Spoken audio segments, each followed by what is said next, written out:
gbádùn tó wà níbẹ̀ mú rí kóòtù ìlú ọba. ẹ̀yin olólùfẹ́ mi àwa wà o.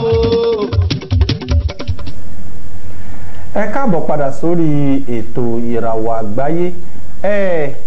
Gbogbo ẹ̀yin tí ẹ ti ń pè wá tẹ́ ń sọ fún wa pé ẹ̀yin náà fẹ́ máa polówó lórí ètò yìí, a ṣe ń retí yín o. Ṣé mọ̀ pé tí ò bá sí ẹ̀yin kò sáwa, tí ò bá dẹ̀ sáwa náà kò sẹ́yìn.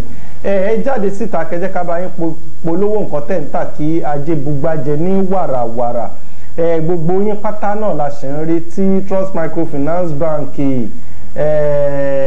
Ama Paint, Ogoluwa Bread àti bẹ́ẹ̀ bẹ́ẹ̀ lọ, gbogbo ẹ̀yin tẹ́ ń pè wá a ṣì ń retí yín. Àlejò mi ṣì wà níkàlẹ̀ tí ò tí ì lọ. Nọ́mbà tẹ́ lè pè wá sí lélẹ́yìí, ẹ pè wá sórí 080 608 81 3191 lẹ́ẹ̀kan sí 080 608 83191. ẹ pè wá sórí ẹ̀kẹ́ darapọ̀ mọ́ wa. ẹ tẹ̀ máa rí tí nọ́mbà yẹn tó ń scroll lọ ní ojú amóhùnmáwòrán. ẹ pè wá kẹ́ darapọ̀ mọ́ wa ká bá yín polówó ọjà yín kí ajé kó bugbájẹ. Alhaji Sulaimon Akàngbé Apékéṣì wà níkàlẹ̀ tí wọ́n tí ì lọ. Torí ṣe mọ̀ pé àjànàkú kì í ṣe ràn ìlú kan. Kí n tó lè rí wọn wọ́n wá bí lónìí, iṣẹ́ ńlá ni mo ṣe. Kí ni ibo ni gan ni kí n ti mú ìbéèrè yẹn, torí ìbéèrè yẹn fẹ́ pín síbi méjì. Kí lẹ lè sọ nípa orin fújì àtàwọn orin míì? Ṣé yàtọ̀ wà láàrin wọn? Yàtọ̀ wà ń bẹ pọ̀, but yàtọ̀ tó wà nínú orin fújì àti púpọ̀ orin ó ní bẹ́ẹ̀ ní kálukú wa bá ṣe ń gbórin kalẹ̀. Ṣàbọ̀ pé fújì ẹ̀sìn kò sọ táwọn olè kọ fújì sí. Bí olóyún jùdú bá bẹ́ẹ̀ kọ dùdú ó lè jẹun tó wọn bá ti rí piano ó lè má lè kọ. Ṣẹ̀mọ̀ ó wà bẹ́ẹ̀ káàkiri. Wọ́n fújì kó jágolo lásán àwa ń kọrin lọ ni. Oye ìyàtọ̀ wà ń bẹ̀. Bọ̀ gbogbo ẹ̀ náà ni làákàyè wà tá fi ń kọrin, tá fi ń bẹ lọ́wọ́, tá fi ń yin lọ́wọ́ lóko, tá dẹ̀ fi ń kí àwọn sọmọ ìtàn fi pọ́n wálé. Alhaji, ǹjẹ́ àjọṣepọ̀ wo gan ló wà láàrin èèyàn àtàwọn onífújì? Àjọṣepọ̀ tó dán mọ́ yapa dáadáa. Àjọ máa ń ṣe dáadáa débi pé àjọ máa jẹ, àjọ máa mú, àtújọ máa kọrin sí a. Torí ńgbà kan a máa ń gbọ́ pé àwọn onífújì pé wọ́n fẹ́ra wọn dénú, wọ́n ṣe kinní kan, wọ́n kí so ni mo ṣe ń wò pé bóyá kò sí àjọṣepọ̀ láàrin. So ayé ìgbà kan nìyẹn ṣẹ̀fọ̀ pẹ́lú mi sìn àríyàn kálukú lọ́lọ́ máa fi dá lẹ́jọ́. So tí èèyàn bá ṣe báyìí pẹ̀lú èèyàn tóun bá ṣe báyìí pẹ̀lú ẹ̀ ó kú ọkọ̀ lọ. tó ẹni kálukú ṣe máa ń ní má bàtẹ̀ mi jẹ́ lọ́wọ́ àbẹ́mọ̀ ni kó o má ṣàtì bàtẹ̀ yàn jẹ́ kó ní má bàtẹ̀ mi jẹ́ lọ́wọ́ ìyẹn lásán ti tó fún. Fẹ́mi náà ní má bàtẹ̀ mi jẹ́ o. Ọlọ́run ló jẹ́ bẹ́ẹ̀ tí ẹ bá ti tẹ̀lé Ọlọ́run máa jẹ́ yẹn. Alhaji, ǹjẹ́ ẹ kọ́ṣẹ́ orin lẹ́yìn èèyàn kankan? Ṣé orin mi ò kọ́ṣẹ́. Pé bóyá ẹ lọ kọ́ níbì kan, torí gbà tá à ń sọ̀rọ̀ lẹ́ẹ̀kan ẹ sọ pé ẹ máa ń kọrin tẹ́ ẹ bá gbé ọjà lọ sí. Wíṣíkì yẹn wà ní ẹ̀jẹ̀, ó ti wà ní ẹ̀jẹ̀ ti pẹ́. Ṣàmọ̀ tí bá gbẹ́ràn kalẹ̀ àwọn èèyàn kan tó jókòó tó mo ti bá lọ́jà ó máa yà lẹ́nu gbogbo kọ́sọ́mù àwájú wọn ń bọ̀ wájú mi tí bá ti bẹ̀rẹ̀ sí kọrin nídìí ẹ̀rọ má dẹ̀ ta gbogbo ẹ̀tàn pátá àti bí ó jẹ́ àwọn ọ̀rẹ́ mi tó gbogbo wọn náà ta tí wọn tó máa lọ ọ̀rọ̀ lọ́sọpọ̀ náà orin ni mi ò gbẹ̀rin lẹ́nu olórin kankan rí. Torí àwọn olórin àwọn kan máa ń sọ pé lágbájá ó kọ́ṣẹ́ orin lẹ́yìn èèyàn kan, kinní kan kọ́ṣẹ́ orin lẹ́yìn èèyàn kan, pé àpèké ẹ̀yìn Òṣùpá ló ti kọ́ṣẹ́. Èmi sì ni lẹ́yìn mi sí yẹn mo dẹ̀ wo àwòkọ́ṣe ọ̀gá mi Alhaji Saheed Òṣùpá, mo tún wá àwòkọ́ṣe lára Alhaji Sefu Alao Adékúnlé, Alhaji Pasuma bẹ́ẹ̀, Alhaji Wọ̀wọ̀láyíkà, oyè bí àwọn ará aṣáájú bẹ́ẹ̀.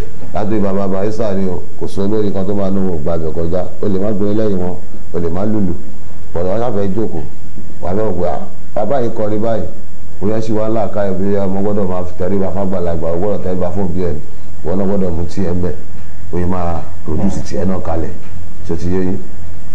Ọlọ́run ló fún wa ṣe, kì í ṣe mímọ̀ ṣe, kì í ṣe ọgbọ́n bí àṣà ọ̀gá mi. Ní iṣẹ́ orin yìí, ǹjẹ́ kí làwọn kan ìṣẹ̀lẹ̀ tó ti ṣẹlẹ̀ sí rí tó ẹ pé ẹ máa ń wò pé inú mi kàn máa ń dùn ni pé pé mo jẹ́ olórin? Ìṣẹ̀lẹ̀ yapa ètò dáa ọ̀pọ̀ ìtókù jẹ́ Kaduna wà ẹ jẹ́ ká kọ́kọ́ mú ìtò dà ká wá padà tó mú ìtókù díẹ̀ káàtó kọ́lọ́ má jẹ́ ká rí ìtókù díẹ̀ káàtó yìí mọ́. ìtókù díẹ̀ káàtó yẹn nìkan jẹ́ ká kọ́ sọ ká bá má rí mọ́ rárá.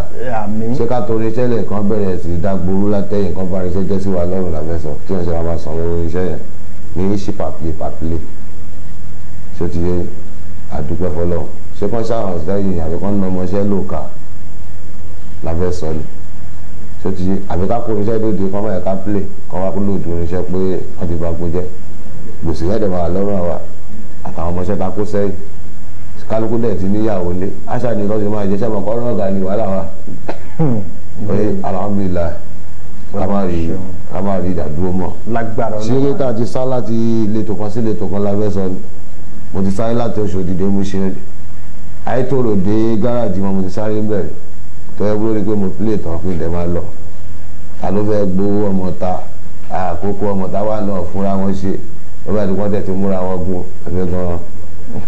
àbí kéèyàn tètè mọ bó ṣe máa fẹsẹ̀ ìlú dilẹ̀ mú tó máa fẹsẹ̀ fẹ́. tó àdúpẹ́ fọlọ́run ṣeun. ebi ò pa àyò so wọn bá ìtọ́ lọ́run ṣe kọ́lọ́ má bàjẹ́ kọ́lọ́ má bàtà yìí náà jẹ́ fún wa agbára kọ́lọ́ má balẹ̀ iṣẹ́ yìí náà jẹ́ o ṣe máa jẹ́ nìyẹn láwùláwà lákòótá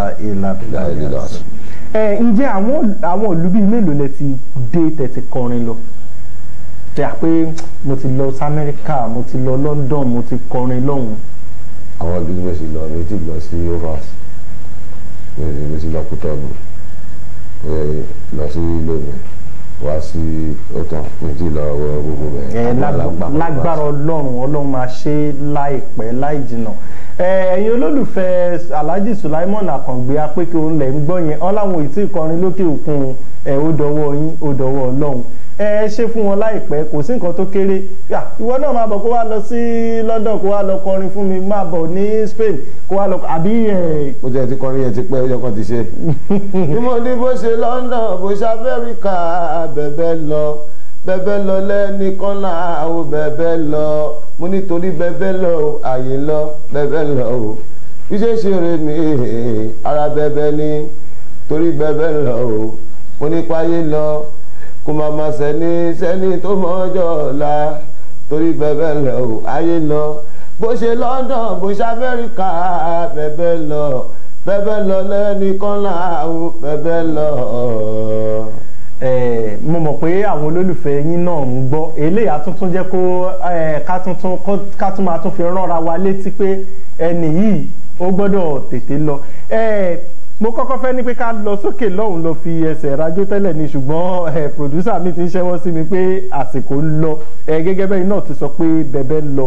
ẹ wá bá wa fi orin kí iléeṣẹ́ Green Pasture Television pé ní agbára Ọlọ́run òkè ni a ó máa lọ. ẹgbẹ́ Green Pasture Television làwà ẹni bó ṣe mọ́ ó mọ́ kedere iléeṣẹ́ Green Pasture Television làwà o ẹ̀wọ̀ bó ṣe mọ́ tó mọ́lẹ̀ kedere ìṣọwọ́ káràkátà ẹgbẹ́ ẹwà ẹbí kẹwàá polówó síléeṣẹ́ yìí ọjà yìí wá ta dáadáa gbogbo ìṣọwọ́ oníṣòwò ẹwà ẹbí kẹwàá polówó kí káràkátà yìí kó kú lè wá ta dáadáa Green Pasture ẹ ṣàtìrí bó ṣe ń lọ ẹgbẹ́ polówó wá kẹwàá polówó wọjà o ẹ polówó ọjà kẹwàá polówó kọ́ńpìlì o àìmọye ọjà tí kò kú tàgbọ́n rárá tó dé Green Pasture tó wà níta ní kíá ní wìtìwìtì ṣálọ́dà yàdẹ̀ máa mú owó wá. ẹ ṣe púpọ̀ Alhaji Sulaiman Akàngbé apẹ́kẹ́ ẹ wá bá ẹ tún sì máa bá wa forin kí ètò ìràwọ̀ àgbáyé náà o pé káwọn èèyàn kan máa wò wá dáadáa tí bá tiẹ̀ ń lọ lẹ́nìkan náà ní kíní ọjọ́ kan mò ń lọ mọ́ ìtàn ní àbàbá ìràwọ̀ àgbáyé kọ́ rí mi ì tí ì di bàbá ọmọ kékeré ni mí o ẹ bá wa fi orin kí ètò ìràwọ̀ àgbáyé. ètò ìletò wẹ ètò ìràwọ̀ àgbáyé ètò tó jẹ́ tí gbèsè ètò ìràwọ̀ àgbáyé parẹ́ ẹnikẹ́ni tó sọ pé òun rí ìràwọ̀ kó má fètò yìí má fi ṣeré ó pàdí mi torí ìràwọ̀ yìí yóò ṣe kókó owó ìràwọ̀ tọ́mọ ẹ̀dá gbé wáyé ó ṣe kókó láyé ẹja gangan tẹ̀jẹ̀rẹ̀ lọ ìràwọ̀ àgbáyé oko wa ní pàdàdì kékeré bó ṣe wá dé láyé ńlá làmàlàmà rí a ò ní padà wá padà di wẹ́wẹ́. àmín láṣẹ Èdùmàrè tó ẹ wá bá wa fi orin dágbére fún àwọn olólùfẹ́ yín torí wọ́n ń ṣẹ́wọ́ sí mi pé aago ń lọ pé. àwọn onítèmi gbogbo onítèmi tọ́lọ́ yọ ìmọ̀ mi kọ́lọ́hún dákun má ṣe yà wá rárá o àwa tọ́lọ́hún fẹ́ tọ́ máa dá wọn kan wọ́n bínú wọ́n bá ń bínú wọ́n bínú ara wọn náà ni ẹni tọ́lọ́hún fẹ́ lọ́mọ èèyàn fẹ́ ìláyé wá ìlú mákọ́dí àìmọ́ṣe ìyẹn fẹ́ fi bọ́ọ̀dì níwájú ọlọ́wọ́n ọba àmín àmín àṣẹ àmín àṣẹ o. ẹ ṣe púpọ̀ Alhaji Sulaimon Akàngbé Apéké tó oníyan ṣeun ọlọ́bẹ̀ ṣeun gbogbo ẹ̀yin tí ẹ jẹ́ pátápátá ẹ kú àìbínú àwa ń lọ báyìí ó tún di ọjọ́ mẹ́jọ àátúnpàdé ní àṣẹ Èdùmàrè ire o. wọn rọmọ lọmọ ṣé òráyè abẹ́ òráyè níṣẹ́ jẹ́ torútorú.